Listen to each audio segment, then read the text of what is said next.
Oh, hey, hey, if you're checking in on the archives and you see me sitting here looking lost, those of you who've been with me before on Facebook Live, I'm not lost.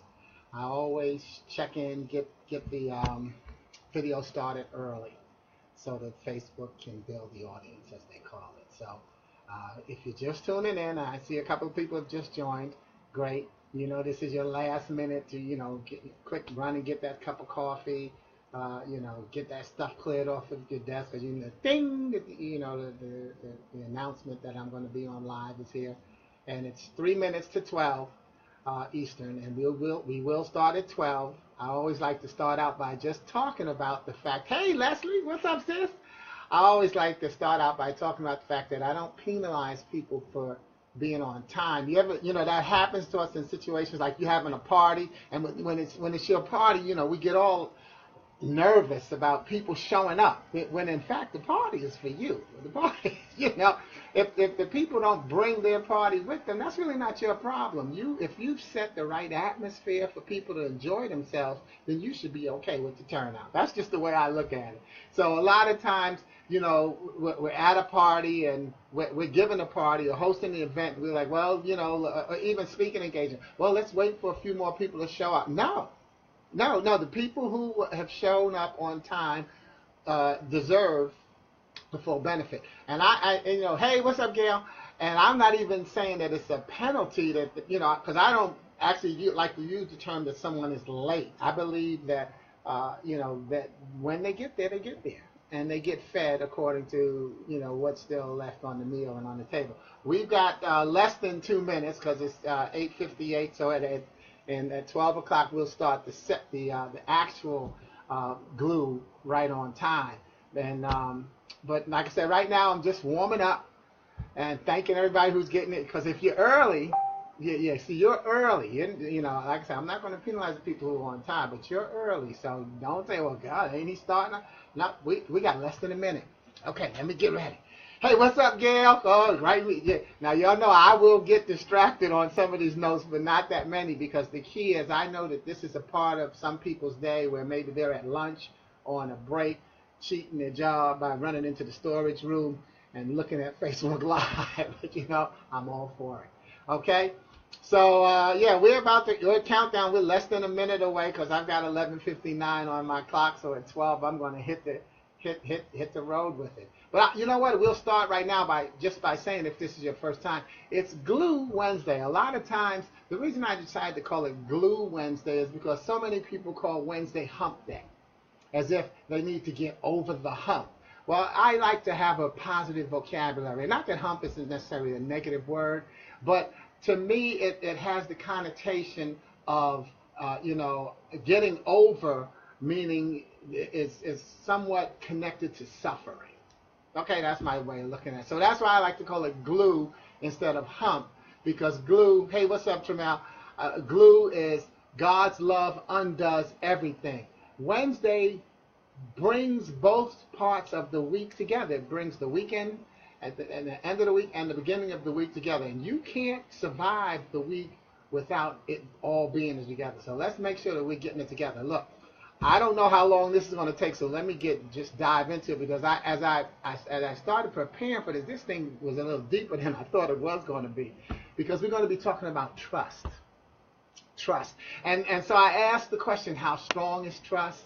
Does it benefit you? Who do you trust, and do you? Because sometimes we say we trust somebody, but we don't necessarily trust them. And more importantly, do you trust yourself?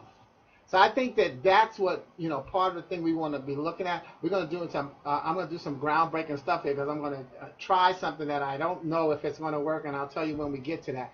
But what I did is on the promo, I put my first acronym for trust as time rewards and ultimately strengthens testimonies. Trust, time rewards and ultimately strengthens testimonies, because over time you get to know better if you've made a good decision and if you should trust the person or yourself, and that's how you get the testimony.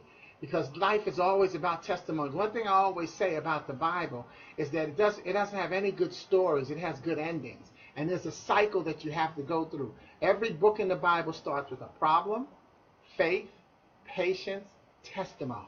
So in our life, we always have to deal with that cycle. We will have a problem. Then we will have to have the faith that we can be able to deal with it. Then we have to have the patience to wait to see how our formula works it out for the better so that we can get the testimony. And that's what prayer is all about. So always remember that there's always that cycle, okay? And Karen, glad you revisit, no problem. But meanwhile, this is what I noticed while I was preparing for this. This topic is not one that we are going to have a resolution about at the end of the time. It's one that's really probably best for like a full-blown seminar as the catalyst for discussion. Because talking about trust is a catalyst. So much of how and who we trust is based on the variables which ultimately create a domino effect. See, so think about that. Trust is about the variables that create a domino effect. Because a lot of times we'll say to somebody else, I can't believe you trusted them. I can't believe you did that. Well, you don't know all the details. And so, the variables make a difference. And, like they say, there's three sides to each story, mine, yours, and the truth. So it's just as similar to where if someone's in an abusive relationship, in other words, they trust that person that they're with, and you say, oh, they should get out of that relationship. You don't know all the variables. I'm not promoting abusive relationships. I do think you should get out of one if you're in it, but it's a process. Remember, problem, faith, patience, testimony. Trust yourself, trust your instincts, and know that it's something that you need to move on from. But anyway, that's why I want to say we're not going to get a resolution, but I'm hopefully just going to give you a lot of good food for thought. And looking at the domino effect of the variables. For instance, trust touches upon regret and the choices that we make. It touches upon our faith. It touches upon us being judgmental. And here's how I look at it as being judgmental. Don't we say to ourselves when we talk about trust, don't we say, fool me once, shame on you, fool me twice, shame on me? See, that's actually us being judgmental. Because let's say in the case of a relationship, if you meet a certain person, if I meet a woman and she, quote unquote breaks my heart, because a whole nother topic, but I think we break our own hearts with the false expectations of who we're dating. But anyway, based on how my relationship goes with her, the next time I meet a woman who has the same variables or the same profile of who that woman was, my guard will go up. Because what will I do? In the back of my mind, I say, oh, you know what? The last time I met a woman like this is what she did to me. And I'm not going to let that happen to me again. So that's fool me once, shame on you. Fool me twice, shame on me. My guard goes up, and I'm now being judgmental about this woman instead of giving her the chance to show me that she's who she is. She's not the other woman. Don't we do that with sexes, genders, ethnicities, ages? See, we do a lot of judging. And all of this is connected to how we trust. It's based on our experience and our relationship with somebody else. We then pour that over onto the next person. So that, again, something that we need to be conscious of.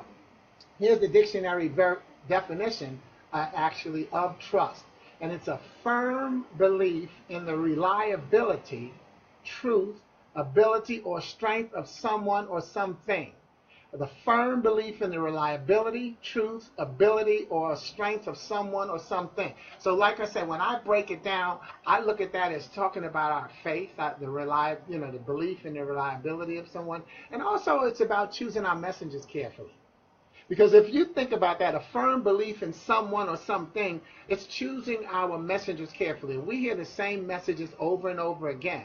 It's not until our messenger delivers it that we get it. So therefore, we have to make sure we choose the right people to follow, because you will choose someone as your messenger. You will say, well, you know what, so-and-so said this, and I think it's good advice. That's because you trust that person. So let's attack that and recognize that the truth is we cannot actually count our blessings. Here's an example that I got just last week in talking about our faith and the choices that we make. Because one thing I don't do is regret. I don't regret. To me, things that happen in my life, they happen. And they're based on the choices that I make, who I trust, and how my faith is. Well, last week on my way home from an event downtown, I got a flat tire. Now, before I got that flat tire, I tell you, it was something in my gut. I was at the light, and I said, you know what? I think I'm going to go home a different way tonight. And then, that's the angel on this shoulder. And then the angel on my other shoulder was saying, no, you should go home your normal way. A lot of times, that's where we make those decisions. Let me look at my notes so I don't get too far off. But, I was thinking about taking a different route, but decided to keep my routine in the interest of time. Sometimes we want to keep our routine in the interest of time when, in fact, I had nowhere to go, nowhere to be at a certain time. But I decided to just stay with my routine and go the normal way that I go. Now, if I had not gone my normal way, if I had taken a different route, guess what? I would not now know that I had a blessing in having avoided an accident, a flat tire. I wouldn't know that I had that blessing. So the fact that I didn't follow my routine, that I trusted myself to go another way instead of trusting myself to go a different way. See, either way, it was a trust. I trusted my routine instead of trusting a new route. If I had trusted the new route, I would never know that I had received the blessing because there was a challenge waiting for me on my normal route. Sometimes your routine has a challenge for you. In fact, most of the time, because that's part of what life is about. So I took that different route, and I end up having a flat tire. 2 blocks, by the way, from making that right turn. And it was raining and dark, and I was adjusting the windshield wipers. I don't even know what I hit. I hit something. I ran over something. And then immediately when that happened, I pulled over to the right and just started going slow because I said, okay, let me see, do I have a flat or did I just run over something? And sure enough, I had a flat tire. So that helped me recognize that another acronym definition for trust is tribulations recede and ultimately segue testimony. Recede as in going back. See, sometimes a bad experience will eventually go away, and you will ultimately segue and move into a good experience. And here's what the good experience was, is because I stayed true to myself, and instead of getting out, woe is me, I got out and I just started Instagram. I had just learned to get on Instagram. My nieces taught me, and so I Instagram and videoed as much as I could about my changing the flat tire. And here's the best part that I like. Instead of me feeling bad about it, I said, wait a minute, I've got an opportunity to create an inspirational thought. And here's the thought that I created. We all get flat tires or feel deflated in our lives from time to time. When you get your flat, will you know how to fix it? We all get flat tires or feel deflated from time to time in our lives. When you get your flat, when you feel deflated, will you know how to fix it? That's where the trust comes in. That's where you have to make sure that you choose your right messengers. I had the right tools, and I had the experience. I knew how to change my own flat tire, and so I was able to do it. But that's a question that you need to ask yourself. When you get that flat tire, when you feel deflated, will you know how to fix it? So, as I prepared for this, I found one of my flat tires in my preparation for this Facebook Live session. As I went through my collection, my original collection of my saved poems, and this is so cool. I love showing stuff like this. If you can put it on this side, you can see it better. If you know, my birth name is PoetRYspodii. This red book that you see is actually my first book where I used to collect my poetry. And what it was, my girlfriend's father bound this book of blank pages to give me because he liked the poetry I was sharing with and creating for his daughter. So if you know that my birth name is PoetRYspodii, you can see PoetRYspodii, R-Y-S-P-O-D-I-I. Well, what I did was I just took the word poet and put it in front of PoetRYspodii, and so I have poet, tree, and then Ryspodii. And so that's how I just named my first book. But as I was going through this, I found what I call one of my flat tires, because I found a poem that I wrote in 1986 when I was 31 years old. So that's 30 years ago. 1986, I wrote this poem called The Exile of Trust. The Exile of Trust. Trust, there is no home for you in our society, though there is hope. Hope only because there is a possibility to all and everything. But there is little, because everyone is trying so hard to live their own lives, trying so hard to live their own lives with forecastings of others. Knowing that this won't happen unless that doesn't work, because she shouldn't since he wouldn't dare. Forecastings infected with hope. Flirtations of truth. Impersonators of love, and ultimately orphans of trust. Yes, I have witnessed the exile of trust, and awakened rudely, suffocating through its gaseous exit. My heart harbored feelings publicly doubted: love, devotion, understanding. Reversed, hatred, carefree, uncompromising, and denied. My heart harbored feelings publicly doubted, reversed, and denied. And eventually it wept for lack of an alternative, and hardened, and ignored, and refused, until I too became dispassionately assimilated. Until I too became dispassionately assimilated. Sometimes trust will make us move away from people. How well we trust them. If we give up, and it goes back to fool me once, shame on you, fool me twice, shame on you. Dispassionately assimilate me. Okay, yeah, you know what? I'm going to deal with this. I'm going to go through it, but I don't trust anybody around me anymore. You've got all those cliches where people say, I trust you as far as I can throw you. And so we're assimilating. We're dealing with people who we don't trust. You know what? In the long run, that adds to your displeasure with yourself. That gives you the ulcer. So if you're working with people who you don't want to be around and you don't trust, play the game, hang in there, but you need to be in the process of trying to get out of that situation. Don't just sit there and constantly say, oh, I hate my job. Oh, I hate the people I work with. No, because you know what, especially if you say it to a stranger, by the way, P.S. by the way, sometimes if you're talking to a stranger, they could be your potential next employer. And so if you start telling them about how you dislike your current employer, that makes them less motivated to bring you on to their company, because they can't believe, why would you be talking about another company to a stranger? They figure that you end up doing the same thing when you're at their company. So you know what? Hey, it really is about you trying to maintain your sense of positivity, and that's what I'm here to help you with. So that's what I'll be happy to do. So again, the exile of trust, and it makes you, again, think about that. How strong is trust? Does it benefit you? Will it benefit you to keep staying in that company, with people who you don't trust? And then, who do you trust? Do you really trust them? Because there's always somebody in there that says, look, I see what you're going through, and I know this, and we should do that. And then you have to really decide whether or not you can trust them. But I chose that poem because I had growth from that poem. Like I said, that was in 1986.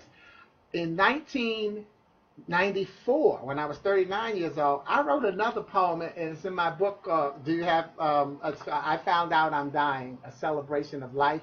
Now, here's where I'm going to do some groundbreaking stuff for me. This poem is called You Got My Back. It's a question, you got my back? But the thing is, I read it with my back turned to the audience.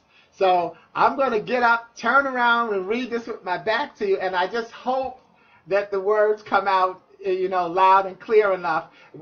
Do me a favor, when I'm finished, if the words didn't come out loud and clear enough, write me a comment, and then I'll quickly reread the poem. But you need to see some of the action that goes with it. So this is called You Got My Back. Yeah. This is my back. I'm showing you it in hopes of explaining to you how it could be and should be used. To skip past the BS, you'll notice there are no signs that say, stick me here or knife goes here. And though there's also no sign that says, follow me or check me out, please do. You see, this back is strong. This silhouette of a man is also the voice of endearment. Look beyond me, and you'll see how much a part of these surroundings I am. And when you see me as such, see yourself. See yourself and know that this is how others may see you. This silhouette of a man is also the rock of security. Climb aboard my shoulders and you'll see how high I exalt your being. Your being someone to look up to is how others may see you. This is my back. I'm showing you in hopes of explaining to you how it could be and should be used. I give it to you in the name of trust, peace, and love. You'll notice there are no signs that say, stick me, or knife goes here. And were I to bend over, you notice there are no signs that say, kick me, or shoe goes here. Nor does it say, kiss me, or lips go here. All right? And I decided to be PG-13 and not show the point to my butt. So did the words come out clear? Somebody send me a note. Did the words come out clear, or do I need to reread it? Could you hear me?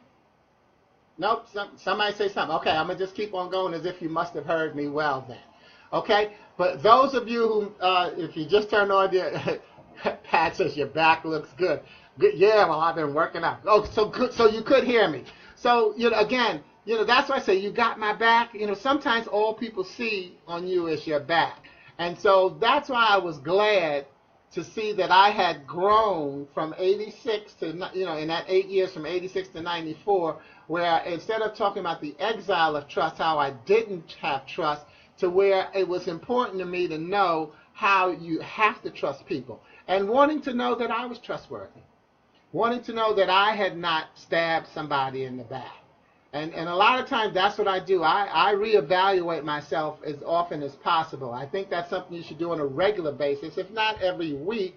But on a regular basis, you want to reevaluate yourself, because every time you have a challenging situation, you are a part of the ingredient. We spend a lot of time deciding the other person was at fault, or the other situation, what are they doing? Why is this happening to me? Take the time to step out and then ask, why is this happening to me? What did I do?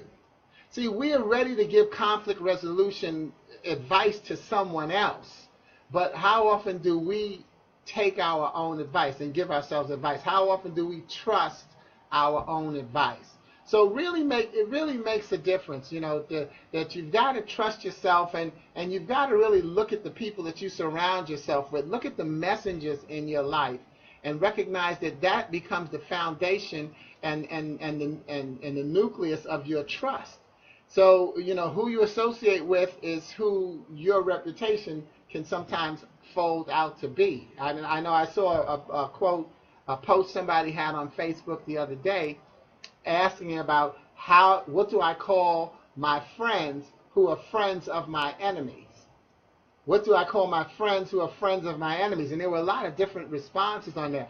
I know I posted that it depends. Number one, again, variables. See, who do you trust? Just the variables. Who were they friends with first? Were they friends with you first, or were they friends with your so-called enemy first? Another variable. Why is that person, the enemy become your enemy? Were they always your enemy, or were they originally your friend and they did something that you changed them into your enemy, and so now your other friend should not automatically just inherit your relationship, or should they? Now that I don't speak to you, should automatically everybody in my circle not speak to you? It depends. It depends on what the situation is. Me personally, I don't. I do. As some of y'all know, I cut people loose. A lot of people talk about, well, you can't take them with you, but then they try to. No, I cut people loose. When our spirits are not in sync, I cut you loose. It's okay with me.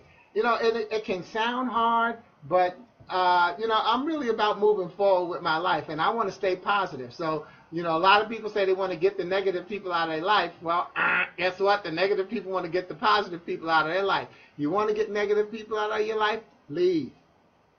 Don't answer the phone. You got call ID, And just P.S., by the way, if you call me, I can call ID. If I don't answer and you're a friend of mine, it's because I can't answer. So don't just automatically think I cut you loose. But like I said, it's so important, to look at the variables that impact your trust. So as I look back again at that final poem, You Got My Back, I look at another definition for trust. Trust, T-R-U-S-T. Trials redirected usually strengthen testimonies. Trials redirected usually strengthens testimonies. So again, when you have the problems and the experience in your life, if you just step back and look and see what part in it, let me redirect, let me see what I can do to make this situation better, that will make it a stronger testimony. I can honestly say there's some people who I've gotten out of my life, and the longer it goes without them, the better I feel, about my decision. Now there's some where I say, every now and then I question myself, man, I wonder, but I don't question long, because the moment I question why I cut somebody loose, then the key is, I tend to remember why. And I know some people will call it holding a grudge. I don't call it holding a grudge. My belief is that I forgive and forget, but the penalty still applies. I forgive and forget, but the penalty still applies. You got to recognize the Israelites in the Bible, the original plan was not for them to wander 40 years in the desert. That wasn't the original plan. The original plan was for them to get to the promised land. But because they didn't trust in God, they didn't trust their faith, and they didn't trust Moses, and he didn't trust himself where they were going, then God said, okay, you know what, Moses? Go stand on that mountain. Look at that. You see all that land over there? You're not going there. You and the rest of these people now turn around and wander until for 40 years, until all of you who I pulled out of Egypt are dead, so that your families, the next generation will inherit your blessing. See, that was the original plan. So they were still considered to be God's people, according to the Bible. And so he forgave them. But the penalty for not trusting him was still applied. And so they had to wander and let the blessing pass on to someone else. Hard concept to think about sometimes, but that's what I'm saying. I don't really hold a grudge. If I cut somebody loose, I'm like, yeah, well, you know what? Yeah, based on where I'm trying to go, where I'm trying to get out, and I gotta honestly say, I can look back and I don't have any regrets. I don't bash corporate America. I love corporate America. If I had not worked at the Wall Street Journal, I wouldn't know how to be an entrepreneur. So did I have some bad experiences there? Sure. I had bad experiences everywhere in my life, in every city, in every state, in just about every situation. But the thing is, you have to get over the bad experiences. Easier said than done, but it takes concentration and trust of yourself. So here's one of the statements that I made, that I just posted, by the way, on Facebook, and again, I'm doing Instagram. But when you think about relationships, here's one I posted in terms of trust. One of the worst statements you can ever make is, I came this close to not dating someone who loved me. I came this close to not dating someone who loved me. See, that's why you've got to trust yourself. Trust your gut. And, it's a lot of times, we end up dating someone and, and missing out, or, it's just like, a lot of the nice guys tend to complain, well, how come the women are like all the bad guys? Hey, I'm not going to change being a good guy. I'm not. I'm going to continue to be chivalrous. I open the door for you. I'm going to respect you. I open the car door. That's what I do. I'm just not interested in that. And P.S., by the way, let's not act like, my past girlfriends wanted somebody to treat them wrong. No, they did not. That's not why we broke up. But there's been a lot of women who I didn't date, and I don't know what the situation would have been. It's just like that flat tire. If I had gone that way, I don't know what blessing or curse would have been the other way. If you were with me, I think it was in my first or second Facebook Live, I have a poem called Controlling Angels, where people say, I have an angel on one shoulder and a devil on the other. I say I have an angel on both shoulders. Because our hard choices in life, ladies and gentlemen, are not between good and evil. Our hard choices are between good and good, or even between good and better. So, it's not hard to say, oh, well, if I go that way, that's going to be good, and, that's going to be evil. I think I'll go good. Ooh, big, hard choice. No, it's like, man, that looks good, and so does that. That's the hard choice.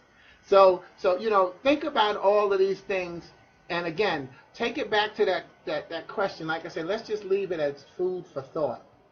When you think about trust, the 3 acronyms that I used today are, by the way, in my new book called Affirmations, AC for acronyms, and affirmations, because I took, instead of affirmations, sometimes the acronyms become an affirmation that you can use. Excuse me. So the 3 I used were trust, time rewards, and ultimately strengthens testimonies. Take your time. Take your time. Trust yourself. And, some of the decisions that you've made are going to become testimonies for you. But you've got to believe that they are. You make a lot of good choices. We spend so much time focusing on the bad choices and not enough time focusing on the choices that we make. And the second one is tribulations recede, R-E-C-E-D-E, recede as they go back, and ultimately segue testimonies. See, so sometimes, again, the bad experiences are going to go away. But we could also spell that recede, R-E-S-E-E-D, because sometimes the tribulation recede themselves and ultimately strengthen testimony. Because sometimes it's the bad things that happen in our life that are really the best things for us. So sometimes the tribulations will recede and segue into a testimony. Sometimes we have to go down take a different route to get to our testimony. Always decide that every route you take is ultimately a good route. Along that route, you're going to have some tough times. That means you go in the right direction. And the third one is trials redirected usually strengthen testimonies. Trials redirected usually strengthen testimonies. What is your part? What part did you play in the situation? Once you recognize the part you played, it gives you the opportunity to either redirect, change how you interact with that person or in that situation, or get out of it. Redirect. You know what? Hey, this situation is not a good one for me. So let me get out of this. And notice I use the word usually strengthens the testimony, because trust, usually strengthens. It's not always going to happen. It's not going to. You know what? When we pray, we can't say, and I want it at 3 o'clock, or meet me on the corner, and I want to be wearing red. We can't, super define our prayer. One of my acronyms is easy, ESY. Expect angels to save you. Expect angels to save you. It's easy. Pray and get out of the way. Pray and get out of the way. Whatever you're praying for, it's going to happen, but it's not necessarily going to happen at the time that you choose. And you may not know what the prayer looks like. Remember, you can't count all your blessings. A lot of times we say, I count my blessings. You cannot count all your blessings. Right now, as we're sitting watching this broadcast, someone died. And they may be related to you, maybe with the 3 degrees of separation. You might not find out till later. Or, if you hadn't been sitting here in front of this computer, maybe you would have been in an accident. It's not doom and gloom, y'all. It's recognizing that this is real. Life is a beautiful thing. But you have to enjoy it every step of the way. If I haven't called you for your birthday, I'm not going to wish you a happy belated. I'm going to wish you a happy birthday, because you're going to be this age all year. See, it's all of those little things. I don't necessarily worry about wishing somebody a happy new year, because the year starts every day. It's a new 365 starting today. That's why, again, it's Glue Wednesday instead of Hump Day. And we're not going to get to TGIF, thank God it's Friday. We're going to deal with TGIT. Thank God it's today. And TGIT, thank God it's tonight. Because having the opportunity to go through a whole day, go to sleep, wake up and do it again tomorrow. We need to be blessing ourselves and thanking God all the time. So that's also in the affirmations. Go to the website, check it out, y'all. Because that part of the thing I'm doing, I'm spreading the message. My products are worth it. My books will help you feel inspirational. I'm going to be doing this once a Wednesday and once a week on Wednesday. And I appreciate y'all for showing up, as even those of you coming in on the archives. I got 4 minutes, so I want to just give all my shout-outs. Renee, it's you always here. I thank you. Gail, same for you. I think you only missed one. Pat, this was your first. Welcome aboard, my Toastmaster friend, laughing, thinking about the airport. Tramel, my fantasy football buddy. It's good to see you in the house. Karen Motley said she's going to come back, and so I'm glad to see that. Leslie, if you're still there, I love you. You know it. That's my sister in Chicago. Love her family. We've been through, a lot of wonderful times together. Her mother and father are two of my favorite friends and favorite people. In fact, I love it. Her father is a concert. What does he play, Leslie? Oh God, I don't know what instrument, but I know he's in an orchestra. And I got the chance to go and watch him, and sit in the audience. And hey, that's years ago. So let's not act like how come you don't remember, Sporty? I'm not getting senile. As I tell my seasoned citizen, I'm exercising my right to forget. And P.S., by the way, if you're not receiving my monthly fun letter, because I don't call it a newsletter, I call it my monthly fun letter, you can go to my site, sportyking.com, and click on fun letter, and you'll get to see it because it's archived for the past 11 months. If you'd like to receive a reminder from me every month that it's loaded, then you can, there's a spot for you to contact me and send me your email address, and I'll make sure I send that to you. And you're welcome, Renee. Thanks you. Folks, let's get out of here early today. We can get out 2 minutes early, and that's fine, because time is one thing we have plenty of. That's in the book, by the way. Great book, 1 Minute Manager. The line they keep saying, because time is something we have plenty of. We've got as much time as we use. Use it properly. Thank you for using it on Facebook Live today with me on Glue Wednesday. I'm Sporty King, and I'll be back next week. If you've got topics you want me to discuss, put that in the feed, or even send me an inbox. Love you too, Granny Gail. Granny, because you upgraded from Auntie. You upgraded, now you Granny Gail. Okay. So, but again, always happy to hear about different topics. KK, good to see you in there. Oh, okay. Now I'm seeing that some other people are there that I didn't see, and that's why I'm giving shout outs. And shout out, by the way, God, I had to, Cash, Cassandra Lee, I want to thank you for purchasing 5 of my affirmation books. By the way, remember, you don't need to just get the books for yourself. Get them for friends. Share the message. Share the growth. Share the blessing. Thanks again. God bless you. Over and out. That was my back. I can't wait to see how that came out. I'm glad it worked out. See ya.